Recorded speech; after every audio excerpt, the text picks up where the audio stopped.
Hi, this is the Frankenteam discussing chapters 6 to 18 of Frankenstein by Mary Shelley. So the first thing we're going to talk about is the feminist perspective. So Mary Shelley, we found out, is the daughter of Mary Wollstonecraft, and her father was also a pretty activist kind of guy too. I don't remember who he is. Do you remember? But anyway, yeah, that's her husband's name. So she's coming from a family of activists, so she has like a lot of feminist influence in the book so far. Open it up for conversation. So the fact, like when it reminded me back to Paradise Lost, where Adam and Eve, they like were both at fault, but Eve is blamed. Mm-hmm. So it's like always blaming the woman. Mm-hmm. So in this circumstance, Victor Frankenstein was the one who created the problem, and woman is still blamed, even though she's innocent. So I was like, oh, that's a good point, yeah. I was like, that's kind of ironic. Yeah. So. Yeah, I think it's interesting when the monster is reading Paradise Lost, and he's like, I relate to Satan a lot. He's like, look at him, nobody likes him. And he's all cast out and lonely. Yeah. So while we're talking about the book, there are 2 copies of the book. Yes. So what's the major difference between the new copy and the old copy? Is it just with... As far as I know, Elizabeth's storyline is different, as in the original version.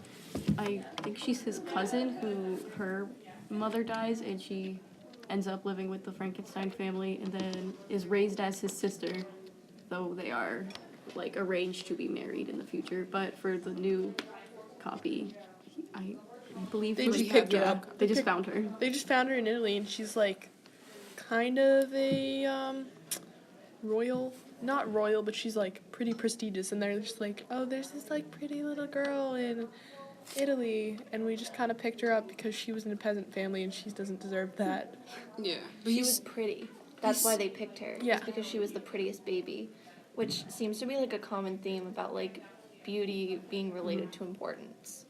Like, yeah. He's still supposed to marry her though. Yeah, in our copy. Yeah. That was so funny. Frankenstein's dad was like, what's wrong, Frankenstein? You seem really sad. Is it because you don't like Elizabeth? And he's like, no, it's just, I've been busy at work. Little does he know. But I like that topic of... Well, I didn't see it like that originally.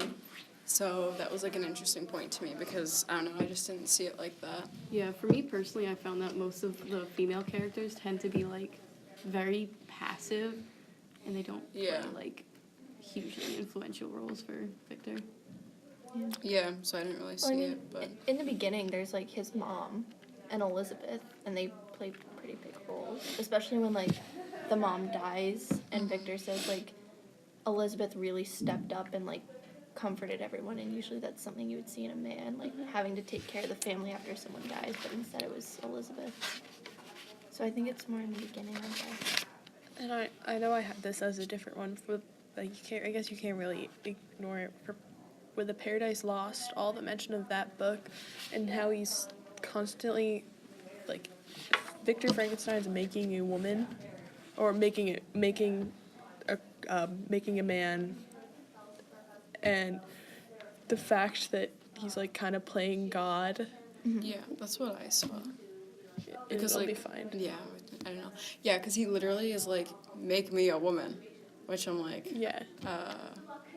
copy and pasted. Compare that sort of to like Adam and Eve. Yeah, and exactly. Like Eve was made for Adam. Yeah, that's what I saw. So I didn't like see it from like a feminist lens, but I was trying to think like, I don't know what was going on in that time period, and I don't know if Mary Shelley's writing to the fact of like scientific advancements, and how she kind of was like, I don't really know if this is good or not.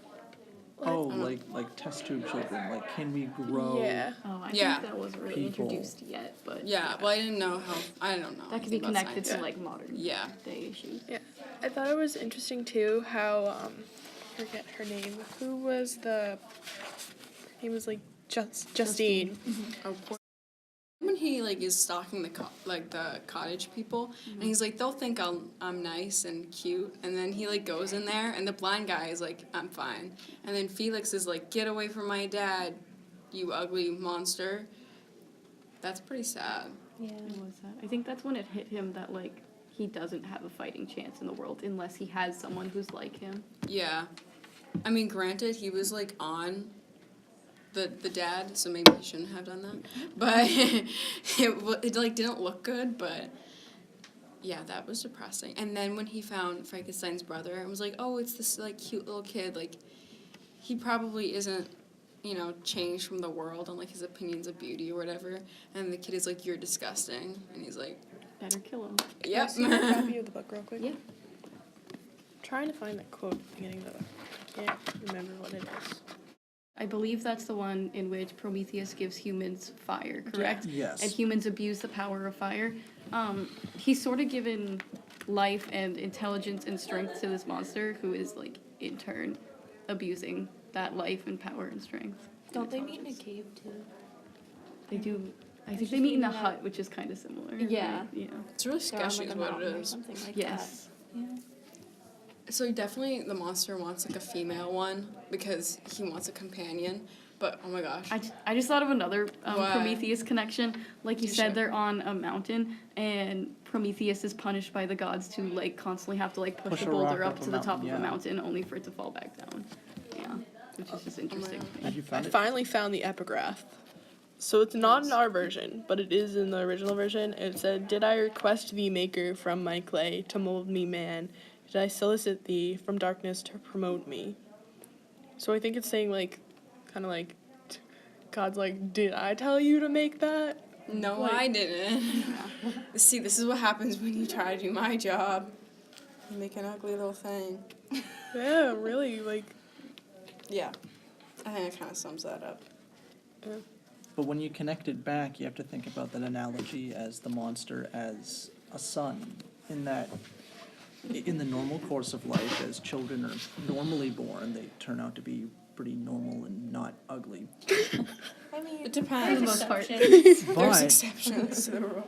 but when Frankenstein creates the monster, it's ugly. So it's kind of like, not necessarily punishment, but I don't know how to word it, but it's saying that when man tries to mess with nature or mess with God, things aren't going to go right. backfires. Do you think, so Victor's in the middle of making a lady friend. Do you, There's a lot of religious imagery. yeah. Now, would we say that it's supporting religious stereotypes, or is it trying to break those? I wouldn't necessarily say it's, like, in support or opposing it all. I think it's just sort of like a parallel. Yeah, I think it's more just like a unbiased kind of matter of fact. I can't tell if it's trying to, like, satirically show it or if it's actually, like, this is Yeah. just how it is. Because I feel like Victor is kind of made out to, like, look like a god. Like, he creates life and... Yeah, that's what I was thinking. Like, And he's Victor, mortified by it. Victor is God. He's like, oh. I don't think it's a good thing that he's Metaphor. God, though, because he immediately abandons his creation. Yeah. So is that, like, saying something about Mary Shelley's religious beliefs, maybe? Well, I remember in the Whoa, last... Has God abandoned us? Yeah. Oh, God. You could take, like, that. That's a really interesting, like, thought, like, has God abandoned us? But we talked about in, like, the last class how, like, it's, like, typical, like, man creates life, and then he just, like, runs away. Kind of like Can't the handle what absent... he creates. Yeah, like the absent father. He's the absent Stereotype. father figure. Yeah, and then I.e. the moral of Yeah. nothing. Yeah, but we also have to remember that Victor says at the beginning of the book something along the lines of, like, I betrayed him, I need to find him, so, like, But isn't he Fix- trying to kill him? Is he I trying to kill thought him? He is. I thought he was trying to run away from the monster. No, he's trying to find the monster. Yeah. Oh. The monster is running from him. but I think he's trying to kill him because doesn't the monster want to die? If the Did monster he- wanted to The die, Dinah I'm would not... kill itself. No, didn't. Wait, before that huge monologue, doesn't he, like, can you just kill me? Like, I don't want to be here. He Like, does want to die. Yeah, he's like, But why do I then- exist? Then he's like, but I could get a lady friend. Yeah, so maybe after his So- finding his lady friend, he has a reason to live. Kind of like, what's his name from 1984? Winston. Yeah. So now we're going into more of a feminist lens Yeah. and saying that the will to live Men need women Is- to live. It's sort of like Conclusion, every great men man need has a women. greater woman by his side. Women don't. The carrying forth of. A strong, independent woman that don't need no man. Oh, I don't like that word. A man made me, so yeah. Okay, anything else important? Let me think. Did we check everything off our list? Yeah, we did. I think. You think that the lady friend and monster.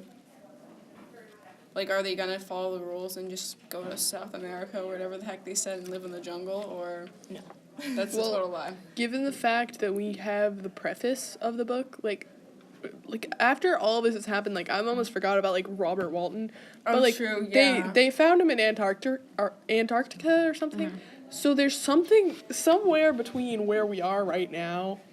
Like South Big America, Medias Res. Antarctica. yeah. So there's like a ton of The connections Medias Res. between like Frankenstein and Paradise Lost. Like there's a lot of parallel.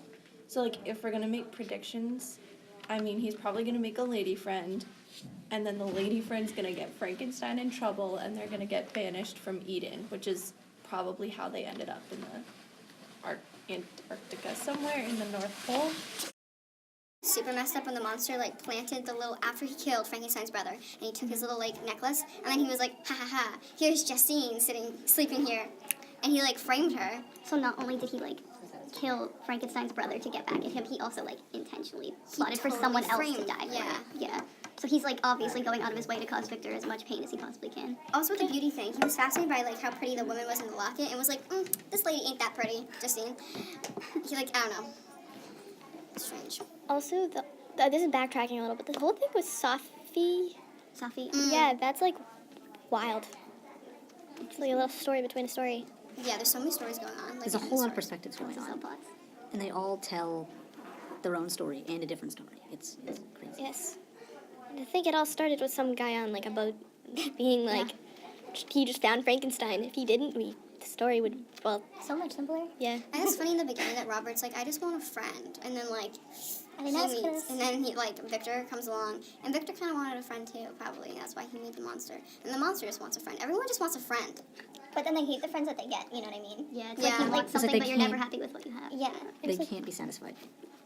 He's just, I think it's funny that like Robert Walton's just like minding his own business, and he's like, hey Victor, like tell me the story of what happened. And he's like, Sit he's down. like, really, I don't want to. And then Robert's like, no, really. And then Victor's like, emotional baggage. Yeah, I know. Like let me just tell dump you on all that on a stranger.